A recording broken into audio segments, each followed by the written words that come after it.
एक बार फिर से स्वागत है आपका मेरे चैनल एजुटेक सीकर में। बच्चों, आज का जो विषय है, आज का जो टॉपिक है वो है अंग्रेजी व्याकरण यानी इंग्लिश व्याकरण।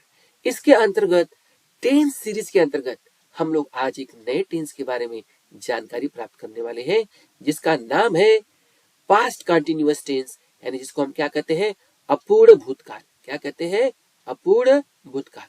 बच्चों, मैं आपको बताना चाहूंगा कि इसके पहले भी टेंस सीरीज के अंतर्गत मैंने काफी सारे टेंस आपको पढ़ा दिए हैं, तो आप जाके प्लेलिस्ट से अंग्रेजी ग्रामर यानी इंग्लिश ग्रामर के अंतर्गत उन टेंस के बारे में आप जानकारी प्राप्त कर सकते हैं। तो जानकारी शुरू करने के पहले बच्चों, मैं एक बार फिर से कहना चाहूंगा, रिक्वेस्ट करना चाहूंगा कि आप, अगर आपने मेरे चैनल को सब्सक्राइब नहीं किया है तो चैनल को सब्सक्राइब कर लीजिए। साथ ही साथ जानकारी अच्छी लगेगी तो जानकारी पे लाइक कीजिएगा, कमेंट कीजिएगा और ये जानकारी आप अपने मित्रों में शेयर कीजिएगा। तो बच्चों, चलते हैं और प्राप्त करते हैं आज एक नई जानकारी। बच्चों, आज का जो जानकारी है वो है पास्ट कंटिन्यूअस टेंस यानी अपूर्ण भूतकाल के बारे में। सबसे पहले हम समझ लेते हैं कि ये जो अपूर्ण भूतकाल है ये होता क्या है। तो बच्चों, ये जो अपूर्ण भूतकाल है इसके अंतर्गत आपको क्या पता चलेगा? इसमें भूतकाल में कार्य के अधूरापन का भाव प्रकट होता है, यानी काम जो है भूतकाल में भी पूरा हुआ नहीं रहता है। जैसे कि उदाहरण के तौर पे देख लीजिए, वह गाना गा रहा था, वह गाना गा रहा था। यहाँ पे काम भूतकाल में हुआ है लेकिन अधूरापन यानी पूरी तरह से कंप्लीट नहीं हुआ है। वे बाजार से सब्जी खरीद रहे थे। ये भी जो वाक्य है, ये भी वाक्य किसका है? अपूर्ण भूतकाल यानी पास्ट कंटिन्यूअस टेंस का है। यहाँ पे भी हमें क्या पता चल रहा है? कार्य के अधूरापन का भाव प्रकट हो रहा है। अब हम जानकारी प्राप्त करेंगे कि इस प्रकार के जो वाक्य रहते हैं, इस टेंस के जो वाक्य रहते हैं, उन्हें कैसे हम पहचानेंगे। तो पहचानने के लिए बच्चों बहुत आसान है। वाक्य के अंत में रहा था, रही थी, रहे थे इत्यादि शब्द आते हैं। जैसे यहाँ पे देखिए रहा था, ठीक है, यहाँ पे देखिए रहे थे। तो इन शब्दों से आप आसानी से क्या कर सकते हो? पहचान कर सकते हो। किसकी पहचान कर सकते हो? पास्ट कंटिन्यूअस टेंस की पहचान आप अच्छे से कर सकते हो। तो बढ़ते हैं अगली जानकारी की तरफ। देखिए, अभी तो हमने यह जानकारी प्राप्त किया कि ये जो पास्ट कंटिन्यूअस टेंस होता है उसकी पहचान क्या है। अब हम देखेंगे कि अगर पास्ट कंटिन्यूअस टेंस के वाक्य रहेंगे तो उनका ट्रांसलेशन कैसे किया जाएगा। तो हमेशा की तरह हमें आज भी 3 वाक्य पढ़ने हैं। कौन कौन से 3 वाक्य पढ़ने हैं? पहले अफर्मेटिव सेंटेंस के बारे में जानकारी प्राप्त करनी है, जिसको हम क्या कहते हैं? सरल वाक्य। ठीक है, अब इसके नियम क्या होते हैं मैं बता देना चाहूंगा, बहुत आसान है। सबसे पहले लिखना है आपको सब्जेक्ट, फिर लिखना है वाज या वेयर में से कोई एक सहायक क्रिया, फिर वर्ब में लगाना है आईएनजी, फिर लिखना है ऑब्जेक्ट और कॉम्प्लीमेंट। बच्चों, मैं एक बार फिर से बताना चाहूंगा कि अगर वाज वेयर की जगह आपने इज एम आर डाल दिया तो ये हो जाएगा प्रेजेंट कंटिन्यूअस टेंस। सिर्फ सहायक क्रिया बदलने से ये टेंस बदल जाएगा। पर यहाँ पे हमें क्या करना है? वाज या वेयर लेना है, क्योंकि हम पढ़ रहे हैं पास्ट कंटिन्यूअस टेंस। एक बार और बताना चाहूंगा, तो जानकारी देना चाहूंगा आपके लिए कि यहाँ जो कंटिन्यूअस टेंस होता है, यहाँ पे वर्ब में क्या लगता है? आईएनजी। आपके जानकारी के लिए 2-3 चीजें और बता दूं कि जो वाज वेयर होता है उसको हेल्पिंग वर्ब या सहायक क्रिया कहते हैं। साथ ही साथ जो सब्जेक्ट होता है उसको कहते हैं कर्ता, वर्ब जो होती है क्रिया यानी मुख्य क्रिया बोल सकते हैं, ऑब्जेक्ट जो होता है उसको बोलते हैं कर्म, और जो बाकी के जो भाग रहते हैं उसे हम बोलते हैं कॉम्प्लीमेंट या पूरक वाला भाग। ठीक है, तो ये तो जानकारी आपको ध्यान में रखना है। नियम अच्छे से ध्यान में रखिए कि कैसे हम इसका उपयोग करेंगे ट्रांसलेशन करते समय। चलिए कुछ वाक्य देख लेते हैं तो हमें अच्छे से समझ में आ जाएगा। एक चीज, वाक्य शुरू करने के पहले आपको एक थोड़ी सी जानकारी और देना चाहूंगा कि ही सी इट तथा एक वचन यानी सिंगुलर नाउन के साथ आपको लगाना है वॉच। ठीक है, इसके साथ आई के भी साथ क्या लगाना है? जरा ध्यान दीजिएगा, वॉच लगाना है। ध्यान दीजिएगा, वॉच किसके किसके साथ लगाना है? ही सी इट एक वचन संज्ञा, मतलब किसी व्यक्ति का नाम, किसी स्त्री का नाम, इसके साथ आपको लगाना वॉज। साथ ही साथ आई के साथ भी लगाना है वॉज। जैसे आई वॉज गोइंग, आपने ऐसे वाक्य देखे होंगे। ठीक है, अब यू वी दे ये जो प्रोनाउंस है तथा बहुवचन संज्ञा के साथ आपको लगाना है वेयर। क्या लगाना है बच्चों? आपको लगाना है वेयर। क्या लगाना है? ध्यान दीजिए, आपको लगाना है। आइए कुछ उदाहरण के बारे में हम लोग जानकारी प्राप्त कर लेते हैं। जैसे देखिए, तुम बगीचे में दौड़ रहे थे। तू बगीचे में दौड़ रहे थे। ये जो वाक्य दिया गया है बच्चों, इसका ट्रांसलेशन कैसे करोगे? अब हम पहला उदाहरण देखते हैं जिसमें लिखा है कि तुम बगीचे में दौड़ रहे थे। ठीक है, तो इसका ट्रांसलेशन क्या हो जाएगा? तुम का क्या होगा? यू। तुम का क्या हो जाएगा? यू। और यू के हिसाब से लगाओगे वेयर, तो यू वेयर हो गया। और दौड़ना का क्या होता है? रन। अब इसमें आपको आईएनजी लगाना है, तो ये हो जाएगा रनिंग। क्या हो जाएगा? ये हो जाएगा रनिंग। ठीक है, कहाँ दौड़ रहे थे? इन द गार्डन, यानी बगीचे में। ठीक है, बहुत आसान ट्रांसलेशन है। देख लेते हैं एक और वाक्य। सूरज मैदान में क्रिकेट खेल रहा था। अब यहाँ पे सूरज हो जाएगा, सूरज की स्पेलिंग लिखिए। अब सूरज के हिसाब से तो लगेगा वॉज। अब खेलना का क्या होता है? प्लेइंग। देखिए, पहले आपने सब्जेक्ट लिखा, फिर आपने लिखा वॉज, फिर आप वर्ब में लगा रहे हो आईएनजी। इन बातों को ध्यान में रखिए। ठीक है, तो ये हो गया सूरज वॉज प्लेइंग। क्या खेल रहा था? क्रिकेट। तो ये हो गया आपका ऑब्जेक्ट, यहाँ पे वो लगा देता हूँ। बाकी जो है खेल रहा था मैदान में, तो इन द प्लेग्राउंड। तो ये हो गया आपका कॉम्प्लीमेंट वाला भाग। कितना आसान है। अगर आप नियम ध्यान में रखते हैं तो आप ट्रांसलेशन आसानी से कर सकते हैं, लेकिन आपको नियम ध्यान में रखना पड़ेगा। अब आते हैं दूसरे सेंटेंस की तरफ, जो कि बहुत आसान है। नेगेटिव सेंटेंस जिसको कहा जाता है। कौन सा सेंटेंस कहा जाता है? नेगेटिव सेंटेंस, जिसमें नकारात्मक, यानी हमें नेगेटिव नॉट जो है उसमें दिखाई देगा, नकारात्मक भाव प्रकट होता है ऐसे वाक्यों में।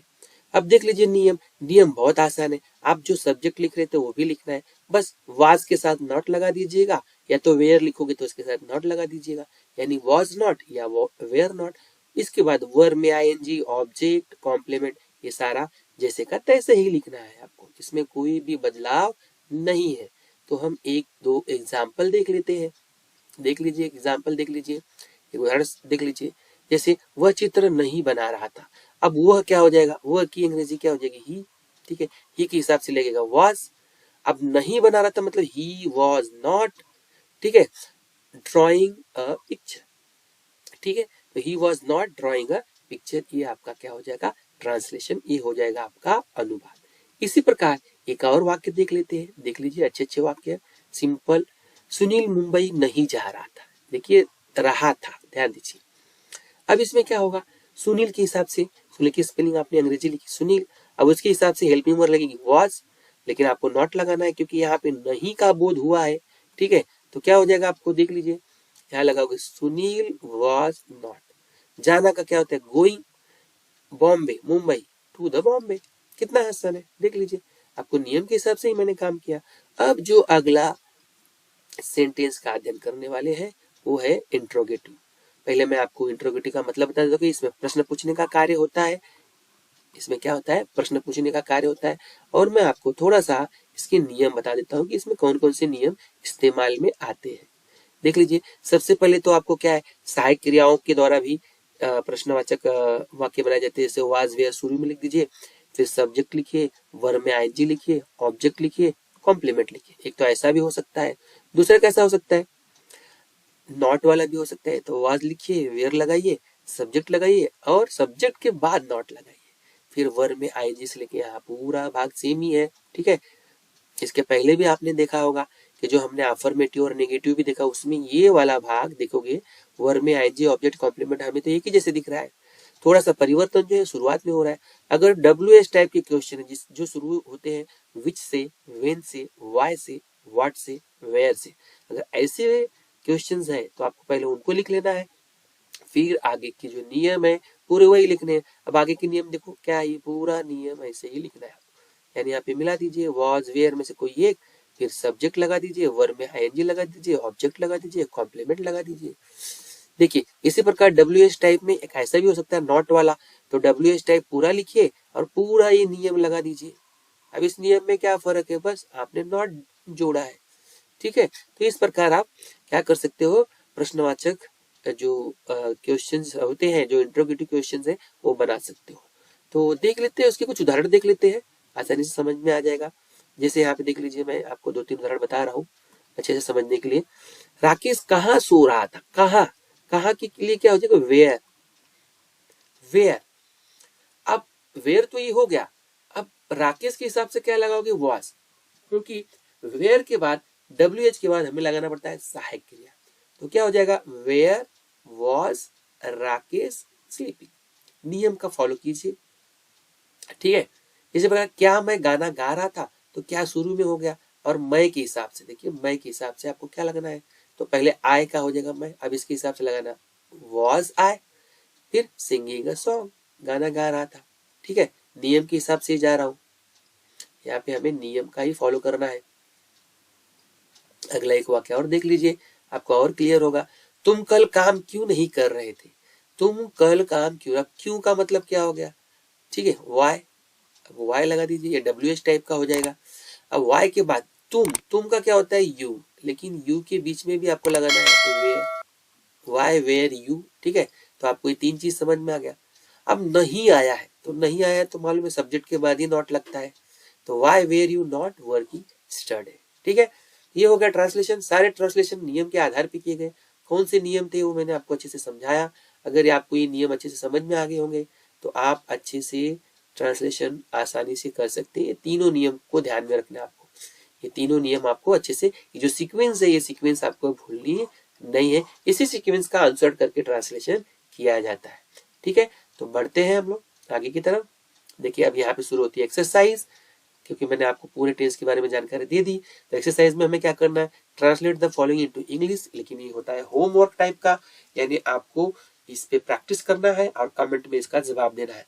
जैसे आपको इंग्लिश में ट्रांसलेशन करना है, राहुल बाजार से आम खरीद रहा था, प्रदीप नदी में नहा रहा था, रंजित स्कूल में शोर मचा रहा था। इसके आगे भी कुछ वाक्य दिए गए हैं, वो भी देख लीजिए, देख लीजिए क्या है। इन सभी का ट्रांसलेशन आपको करना है बच्चों प्रैक्टिस के तौर पे। वह अपने स्कूल पैदल नहीं जा रहा था, क्या अध्यापक अंग्रेजी पढ़ा रहे थे। तो ये सारे जो वाक्य हैं बच्चों, इन्हें आपको क्या करना है, इंग्लिश में ट्रांसलेट इनटू इंग्लिश करना है। क्या करना है, ट्रांसलेट इनटू इंग्लिश, और वो जो नियम मैंने बताया है उसी नियम का फॉलो करना है। बट खाली आपको समझना है कि ये अफर्मेटिव सेंटेंस है, नेगेटिव सेंटेंस है, या तो इंट्रोगेटिव सेंटेंस है, ठीक है।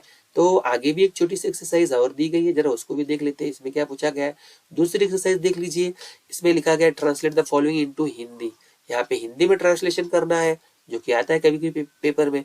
My sister was cooking the food, इसका हिंदी में ट्रांसलेशन कीजिए।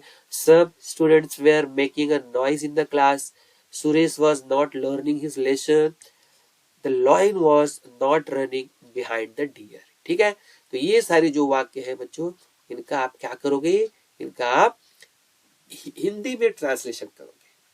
किसमें ट्रांसलेशन करोगे, हिंदी में। तो बच्चों आपको बताना चाहूंगा फिर से, तो बच्चों आपको बताना चाहूंगा कि आज मैंने आपको पास्ट कंटिन्यूअस टेंस के बारे में संपूर्ण जानकारी दी। बच्चों ये जानकारी कैसी लगी इसे जरूर कमेंट कीजिएगा, लाइक कीजिएगा, अपने मित्रों को शेयर भी कीजिएगा, और चैनल को सब्सक्राइब करना मत भूलिएगा। तो बच्चों लेते हैं आज की जानकारी से विदा। धन्यवाद, थैंक यू।